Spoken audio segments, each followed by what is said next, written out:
네, 워낙에 미국 대선의 영향력이 미국뿐만이 아니라 국내에도 영향이 크기 때문에 덩달아 좀 긴장이 되는 것 같습니다. 자, 오늘도 개장 전 보셔야 될 이슈 6가지 준비를 했는데요. 자, 첫 번째는 바로 미국의 대선입니다.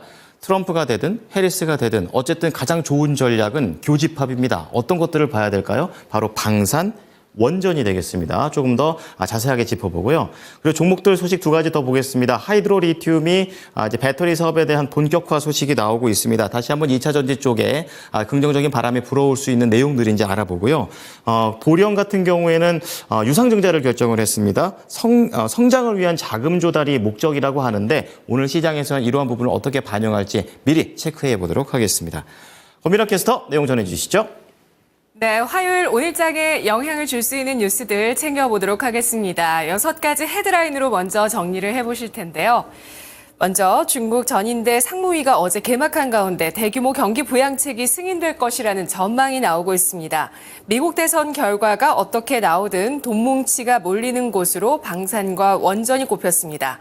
SK 아이테크놀로지가 3분기 적자를 이어갔습니다. 하이드로 리튬이 수산화 리튬을 생산하며 배터리 사업을 본격화합니다.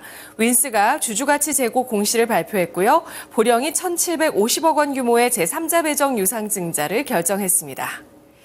먼저 중국 전인대 소식부터 보겠습니다. 중국 중앙정부의 경기 부양 정책을 승인한 권한을 가진 전국인민대표대회 상무위원회 회의가 어제 개막했습니다. 전문가들은 전인대 상무위에서 승인될 중국 재정 지출이 1조에서 3조 위안 규모, 우리 돈으로 192조에서 577조 원 사이 규모가 될 것으로 예상하고 있는데요. 하지만 2008년 글로벌 금융위기 당시 4조 위안 을 뛰어넘는 그 경기 부양책이 필요하다는 목소리도 커지고 있습니다. 중국 경제가 지난해 3분기 4.9%, 4분기 5.2%, 올해 1분기 5.3%를 기록하며 성장세를 이어오다 올해 2분기 4.7%, 3분기 4.6%를 기록하며 둔화세로 돌아섰기 때문인데요. 리아오민 중국 재정부 부부장은 블룸버그 인터뷰에서 최근 이딴 경기 부양책의 목적은 내수를 진작해 연간 경제 성장 목표를 달성하는 것이라며 재정 부양 규모가 꽤 클 것이라고 예고한 바 있습니다. 중국 당국은 그동안 지급 준비율 0.5%포인트 인하와 장기 유동성 1조 위안, 우리 돈 190조 원 공급, 정책금리, 부동산 대출금리 인하, 증시 안정화 자금 투입 등 경기 부양책을 잇따라 발표했지만 구체적인 재정정책 일정과 규모가 공개되지 않아 알맹이가 빠졌다는 비판이 일었었는데요. 중국 당국이 미국 대선 일정을 고려해서 부양책 승인 발표 시점을 잡은 것으로 보이며 회의 결과는 8일 오후 늦게 중국 관영 매체를 통해 공개될 것으로 보입니다. 미국 대선 결과나 11월 FOMC 회의 결과가 중국의 부양책 규모에 영향을 미칠 수 있다는 분석도 나오고 있고요. 오늘장에 중국 관련주들의 움직임이 어떻게 움직여질지 주목이 되고 있습니다.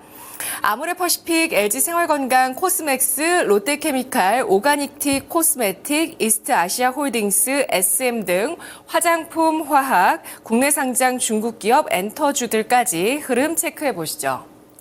다음은 미국 대선 수혜주 소식입니다. 도널드 트럼프 전 대통령과 카멀라 해리스 부통령이 맞붙는 미국 대선이 현지 시간 5일 치러집니다. 증권가에서는 후보별 테마주보다 누가 당선되든 수혜를 볼 수 있는 원자력, 방위산업 등에 주목해보자는 의견이 나오고 있는데요. 대선 이후에 증시가 오를 가능성이 크다며 미국 대표지수 투자를 추천하는 전문가도 많습니다. 역사적으로 S&P 500 지수는 2000년 닷컴 버블, 2008년 글로벌 금융위기 때를 제외하고 대선 직전에는 정체되다가 대선 이후에 완만하게 상승세를 이어갔는데요. 이 밖에도 두 후보 모두 AI 산업 발전에 따른 전력 수요 증가와 안보 강화를 중시해 원전과 방산주가 주목되고 있습니다.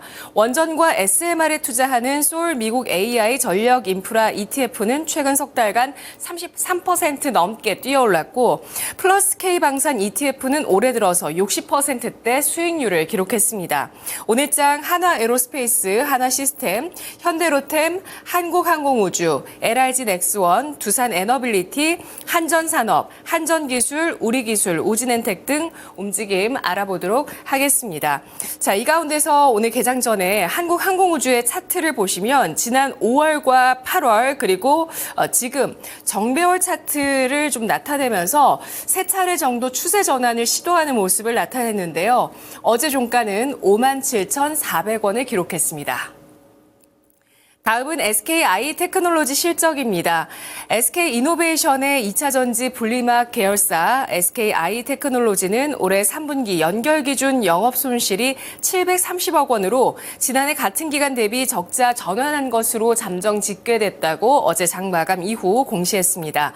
매출은 508억 원, 그리고 순손실이 360억 원을 기록했는데요. 매출액은 지난해 같은 기간보다 72%나 감소했습니다.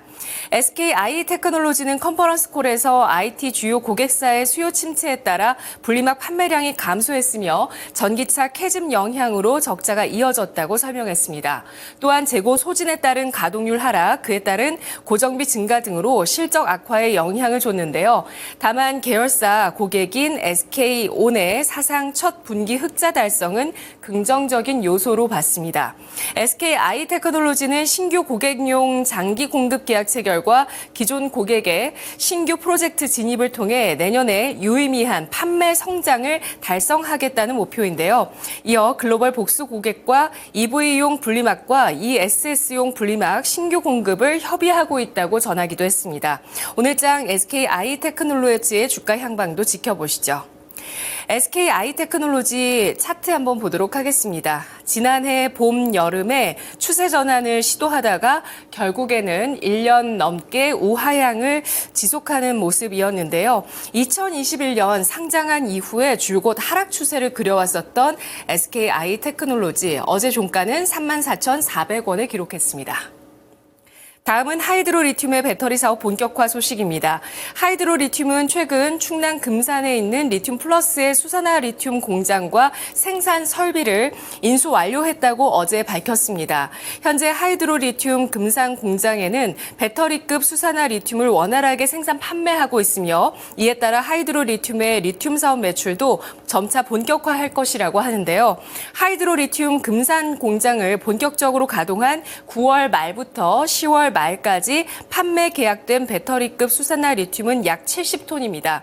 특히 하이드로리튬은 지난달 말 국내 종합무역회사인 대기업과 48톤의 수산화 리튬 공급 계약을 맺었고 이 기업과 공급 물량 확대도 논의 중이라고 하는데요.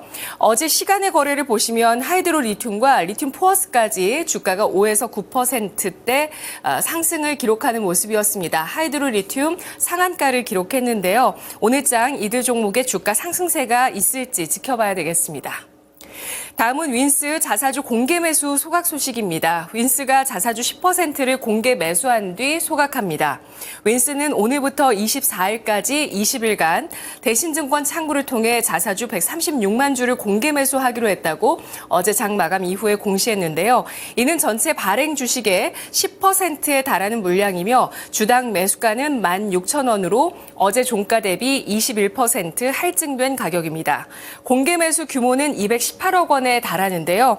회사 측은 공개 매수한 후 자사주를 소각할 방침이며 이는 주주 안정, 기업 가치 제고, 주주 권익 보호 목적이라고 밝혔습니다. 윈스가 어제 시간의 거래에서 상한가를 기록했는데 오늘장 움직임은 어떨지 함께 지켜보시죠. 마지막으로 보령의 유상증자 소식입니다. 보령은 운영자금 등 1,750억 원을 조달하기 위해 제3자 배정 유상증자를 결정했다고 어제 밝혔습니다. 주당 9,670원에 신주 1,809만 7,207주가 발행되며 계열사 보령 파트너스에 배정됩니다. 보령은 이번 유상증자를 통해 장기적인 성장을 위한 재원을 마련할 계획이라고 합니다. 오늘장 보령의 주가도 체크해 보시죠. 지금까지 6가지 모닝뉴스 살펴봤습니다.